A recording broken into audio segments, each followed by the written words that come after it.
The world of custom figures can be described as an eclectic maze of a rabbit hole, to say the least. Unpainted head sculpts, custom tailoring. Is that made of real leather?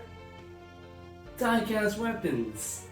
The list goes on and on and on, and you kind of really need a guide. Now, how do this crazy world of custom 1/6 figures tie into the recent controversy realized by JND Studios when they announced their first foray into high-end 1/6 figure making? The prices that were announced turned consumers on their head. But if you peel back the layers, you're going to see that what has been announced is really not quite what you expect. Now tonight in this program, we have one of the most eclectic, the most prolific, and one of the nicest guys to boot from the custom 1/6 world, who's going to peel back the layers, dissect the hobby, and explain to us why these two worlds have a lot more in common than you might think. Ladies and gentlemen, tonight on the program, please welcome Bob Dylan. It's funny because I hear a lot of the same comments made when InArt announced their 2-pack, and the price, shocked a lot of people. The character that they chose to be their first figure shocked a lot of people. A lot of, this kind of a Groundhog Day sort of moment. So what I think is interesting is JND is a statue company that's getting into 1/6. Queen Studios was a statue company that got into 1/6. They're making a lot of the same mistakes, not necessarily with the figure, but everything surrounding the figure. So they did not secure worldwide licensing before launching their product, just like InArt. I think that's mistake number one. They're now relying on scalpers and resellers for distribution. They're hoping that we figure out amongst ourselves that people will buy their shit, resell their shit. Kit will buy some, Sugo Toys will buy some. The people that kind of operate outside the boundaries of regional licensing. That's a good and bad thing, right? Because they know their product is going to get into the hands of the people that want them, but that's going to come at an increased cost to the consumer. That's going to create problems with after sale care, because now if there's an issue, now you're having to go through an intermediary who's going to tell you, hey, I just, you bought a resold product, take it up with the manufacturer. The manufacturer is going to tell you, well, you didn't buy it from us, so F off. It's going to create a lot of the same issues that we had with the NR Joker 2-pack. So it's interesting that I hear these things with the price, with everything. Same arguments I heard about price before was, well, my DX11 is fine. I'm fine with that. I don't see the reason to upgrade. I don't even like rooted hair anyways. And everyone's like, hey, high quality rooted hair is probably something you haven't experienced. It's different than the plastic doll hair that Hot Toys used to use. Once you step that level of realism, there really is a noticeable upgrade. That this is what InArt is going to offer, is custom level figures at mass produced prices. So people who've done custom commissions, like you were pointing out, Poor Toys and whatnot, they saw the price and they're like, oh, this is actually cheap for what you get. You're getting a well-tailored outfit by someone like, on the same level of Iris or Tory Box. You're getting seamless sculpted hands, which is, again, something that Jesus Studio or Poor Toys would offer. You're getting a rooted hair. Somebody like Tetsu or would charge you, $300 just to root the hair. And you're getting movable eyes, which is usually something custom people haven't been able to offer yet. So to get all that for $1,100 actually was a good deal. We're not even talking about the diorama, the magnetic base. There was so many extras thrown into that InArt 2-pack that when you broke it down from a customizer's perspective, the value was there. I mean, I realize the cost of production of these things is a fraction and their profit margins are huge, but I'm just saying, even given that, if you wanted to make a limited run of a figure of this quality, you were going to pay a lot more than $1,100. Now we're experiencing the same cyclical argument. They didn't secure worldwide licensing, so now instead of $1,700, you're being shown a price of $2,300, which to me is a ridiculous markup, but everyone's costs are whatever they are. Like you said, you either think it's worth it at that price or it's not. What are the upgrades you're getting at it? So you're getting silicone technology, which hasn't been seen since the Kojun Vincent Hanna, which is probably a figure that's 6 or 7 years old by now. And at that time, I don't know what the original price was, but I guarantee you it was more than 1,700. I think it was somewhere in the realm of 7K originally, somewhere like that. I don't have any listings to actually corroborate that, but these are the prices that we're talking. And don't forget, in addition to what you had, he didn't have completely rooted hair. He had sculpted hair with just a few strands of rooted hair in the front. He didn't have rolling eyes, any posability to the eyes. Now you're not only getting rolling eyes, you're getting rolling eyes that you can control with a magnetic wand. So to me, I've always been in this hobby at this end of the spectrum for whenever somebody makes a technological leap in the game, when somebody takes what is done and then takes it that step further. Yeah, InArt will give you sculpted seamless hands, but they don't give you hands that you can pose. You still have to swap them out. Now we're getting seamless silicone hands that can actually be articulated. So that's improvement number one. We've had rooted hair that's high quality. But granted, when we say rooted in the 1/6 realm, it's not really rooted like it is with JND statues, where the hair is actually punched in. It's glued on top, especially considering you have to have a flap accessible in the back to access the furs. So this is a silicone head with real punched rooted hair. Is that going to make a difference at 1/6 scale in terms of photorealism? Probably not, but I'm just saying there is that stepwise improvement. Then you have the magnetic rolling eyeballs. I've only seen one other person on Instagram that is showcasing it, and their version is still very primitive. So you're still probably looking at another 5 to 7 years before you're going to see something like that roll into something at Hot Toys price point level, where now you have rolling eyes that you don't have to manually access, which means it makes sense, because if you have a seamless silicone sculpt, you're not going to want to flap that. You're going to have to remove all this rooted hair and whatnot just to access, or remove the sculpt with an upper chest from the body just to access the eyes. So they kind of were forced to create some sort of innovation where we want to have rolling eyes, but we also want this seamless silicone sculpt. How are we going to, fix this problem? And they came to it, I think, in a very creative way. Are there going to be QC issues with it? Probably, because it's brand new. And anytime somebody does something brand new, there's going to be growing pains. But the fact that they were willing to try it is kind of what sold me on it, was that there was 2 or 3 big things that have never been done before. Now, mistake number 2 they made, besides securing worldwide distribution rights, is they chose the Ledger Joker. I'm pretty sure they could have chosen almost any other character in any IP, and everyone would have been way more excited for it than another Ledger Joker, right? He's been done to death, beyond death, posthumously being created and recreated in every iteration. People are exhausted of the character. Man, they should have done somebody with double D boobs, silicon titties. I'm sure, but here's the thing that people forget. They teased that they were going to get into 1/6 at the end of 2021, right when InArt was kind of telling us, hey, this is coming. We're not just telling you we're going to theoretically make 1/6 figures. And they made a very vague statement. We knew it was going to be the Joker, and then it went on sale Q1 of 2022. I think that's when they were locking down licensing rights. So what we're seeing now is the byproduct of R&D that was done back in 2022. They can't all of a sudden pivot shift and say, oh, shoot, InArt is going to make a Ledger Joker. We got to pick somebody else. They already, I think, sunk costs into securing those rights, and they had to move forward because everyone at that time saw the after sale prices of the DX11 were still sky high, and they figured, hey, maybe we'll choose him. He doesn't have, if you think about it from an artistic standpoint, it's kind of a clever choice because he's got a painted face. You don't have to worry about too much realistic skin texture. When I look at customizer painters, the Joker is one that tends to make everybody look good because, whether it's splotchy white or smooth white, it'll look like the Joker at different phases in the film, whether his makeup was more clean at the beginning or more messed up. So it kind of covers up for people's weaknesses versus if you pick someone like Christian Bale with a real realistic skin texture, if you can't match that paint job like a Yalim or a 357, it's going to come through. So it's kind of a smart character to start with because he's easier to carry out than a more realistic looking character. Plus his hair is messy. It's green. It's not even a natural color. So your tones can probably be a little bit off. There's a lot of room for latitude in terms of nailing his likeness at various skill levels.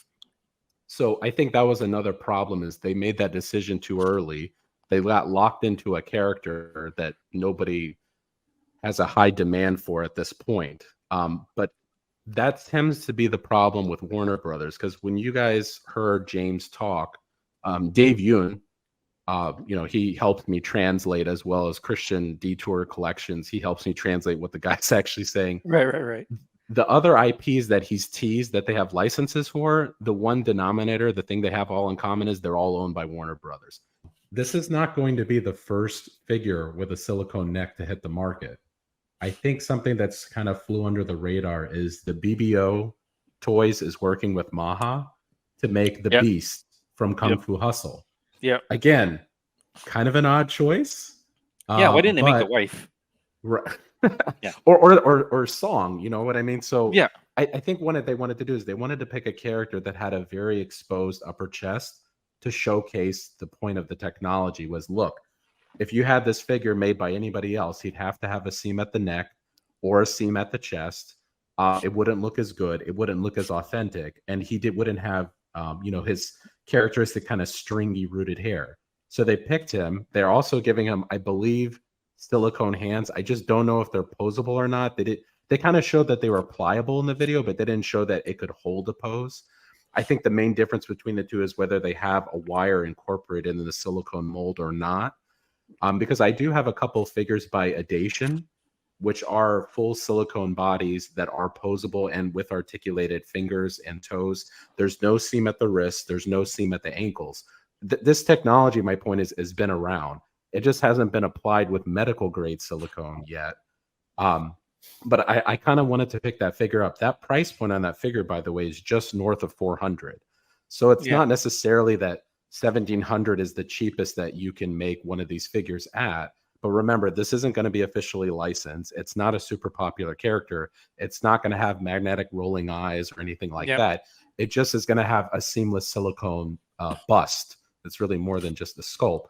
I kind of want to see how that's going to hold up, because we see these patterns in the third party and the customizer world, is that one company will come out with an innovation, and then all of a sudden you'll see it ripple out to everybody else. Yeah. So the World Box AT020 was the first body I saw that offered seamless wrists.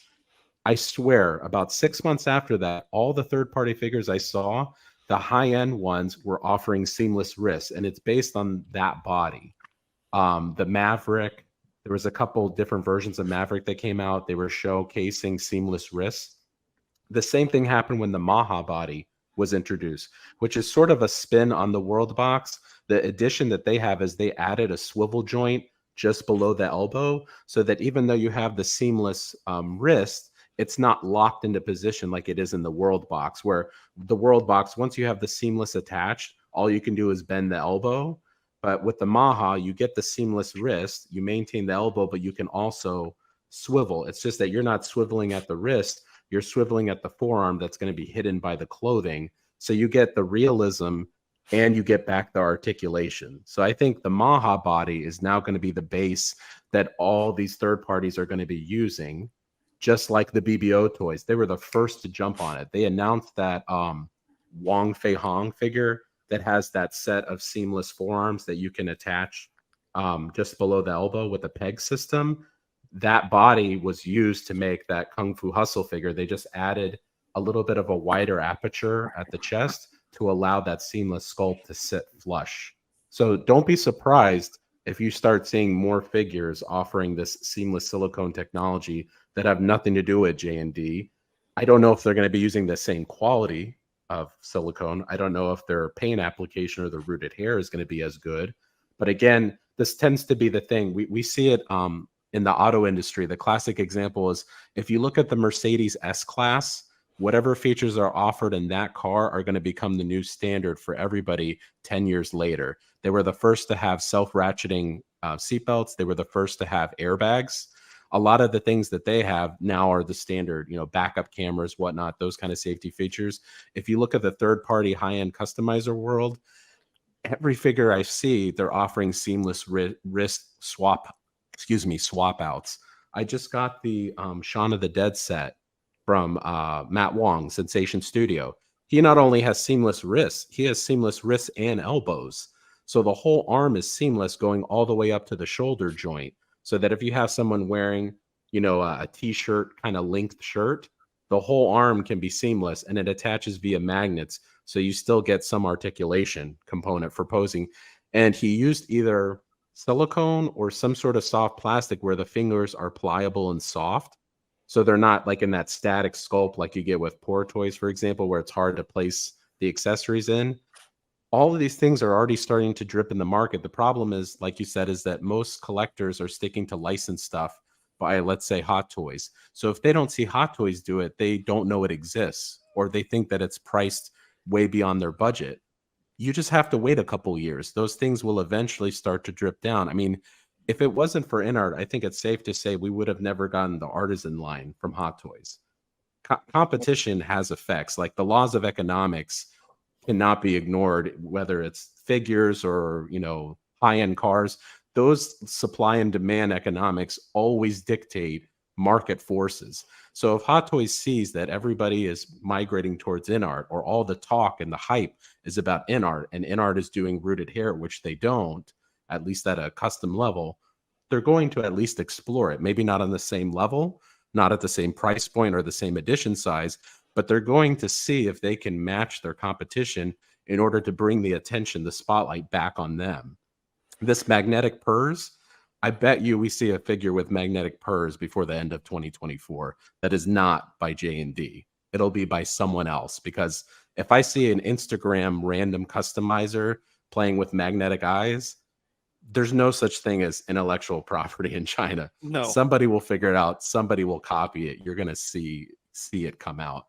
So I'm actually going to pick up that BBO Toys, the Beast figure, just to showcase to people the tolerances of that silicone and what they probably can expect from the Kojun figure. At least that quality or better. You know what's funny is I love that movie and I was going to buy that, but I didn't know where to get it. So I'll hit you up about that later. But here's something that I've noticed about you. And this is just from me observing how you do things. I know you occasionally buy statues here and there, but what is it about 1/6 that it seems like you gravitate more towards 1/6, and you also gravitate towards shit that most people wouldn't go for? So what is it that you like? What tickles your nuts and then makes you like go buy shit? I did have a 1/3 scale collection.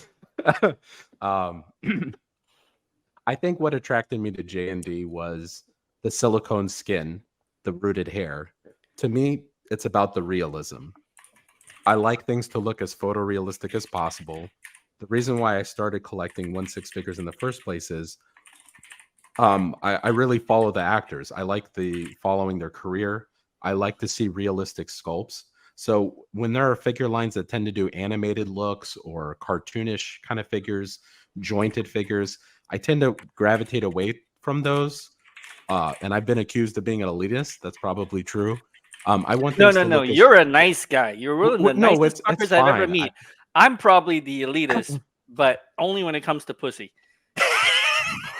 I mean, you call it whatever you want, right? So the point is, I want them to be as realistic possible. And to me, I see the most realistic sculpts in 1/6. Even with 1/3 scale statues, sometimes I see 1/6 scale sculpts that they just seem to capture the likeness a little bit more. Maybe it's the Here's a good example. I think the 6 material scale is better than their 3rd scale as far as sculpt goes. Yeah, and it's kind of funny because you're like, well, don't you have more room to work with? But sometimes that's more room to fail versus a 1/6 sculpt. Maybe the tolerances, the like margin of error is a little bit more forgiving. That Lucifer, holy shit, is so good. It's so spot on. Like that is. Yeah. Well, the other thing I like about 1/6 is that they're not static pieces. So you can pose, you can recreate scenes, but also they're a lot cheaper to repair. I mean, if you chip a polystone on a piece, you got to get somebody who really knows what they're doing to repair it. Then they have to repaint it. Right. These things, I can play with them pretty harshly. As long as I don't scuff the paint on the sculpt itself, I can replace the outfit, the body, the hands, anything of this figure up and down. I can replace, modify, customize. This is essentially what I did with my InArt 2-pack. I took the long coat version and I put a custom sculpt on it because I wanted the angry hit me expression. I took one of the sculpts and I put it on the bank robber Joker, the clean sculpt, because Oh, nice. my bank robber Joker had a Tory box outfit, but the head was kind of dated. So I put the in-art head on there. The dirty head I kept with the jailhouse scene because I really like the seamless forearms. I like the smeared makeup on the expression. But I kind of sort of mixed and matched to get So 3 is figures out the of the 2-pack. nurse one? Is that the custom one or the third party knockoff? Yeah, so this is an interesting one because this is actually dovetails into what I plan to do with my Kojun. This was a CGL Toys outfit, Right. but the head is one of the older MMS series Hot Toys Joker heads. I mean, you can see it doesn't really stand up to the other ones that are rooted and have updated paint apps. But my Right. friend Adam, he used a customized body to give seamless elbows and seamless wrists. I mean, they're static, but at least they're seamless. Same thing at the legs. So what I'm thinking is, if I can take one of the Kojun seamless busts and pop that on a Fison that's been modified, I could get a seamless Nurse Joker, which a lot of people were saying, why did they announce this version of the Joker? Why did they do a Joker? Why did they do the purple long coat, the jailhouse Joker? They should have done a Nurse Joker. They should have done something that no one else has done. They should have done something that showcases seamless technology. And I think this would be a good candidate for sort of a Frankenstein kit bash because Fison bodies are readily available, but you need a nice seamless sculpt because if you want to open up the shirt a little bit, you can expose that seamless neck. You can give the magnetic eyes some, expression, maybe use the laughing expression because not a lot of people are excited about that alternate sculpt. So I figure I might as well put it on the nurse anyways. It's just interesting. This is where I live. I've gone in different scales. I've gone from figures and statues and, I've even collected smaller scale stuff. I seem to always keep coming back to 1/6 because there's a huge variety of customized sculpts that offer really photorealistic paint jobs. You can get them with rooted hair relatively inexpensively. The outfits are readily available. The bodies are cheap and easy to repair. They hold up very well. Like if I want to ship a figure to a friend and I don't have the box, easy. I just wrap everything in bubble wrap. I send it. A statue, you need to keep the statue box if you're going to ship a statue, right? Yeah. You're not just going to wrap that thing in bubble wrap and pray and send it off. I mean, it'll be Well, but then you also go crazy because you like invest into building insane dioramas like the ones in your backdrop. So I can't see is there a third level? So like right now we've got the Somalia diorama, we've got the Matrix diorama, we've got There's the 2 bank levels Joker. above. So it's a 4 module case set. Yeah, I got 12 units from Brian back in I don't know when it was 2020 maybe 2019. Brian, you see, he's got a whole wall. I have my wall, so we love the. But I think these two are the custom dioramas that I have. This one was done by Josh Jones. That's the courtyard scene from Matrix Reloaded, the Burly Brawl. And what's on the bottom? The Somalia diorama is from Vanessa Capitini, a creative vein. She's in Italy. And I forgot. So that one is by Full Creation. It's a Hong Kong-based company. That one is mass produced. You can buy that one. Oh.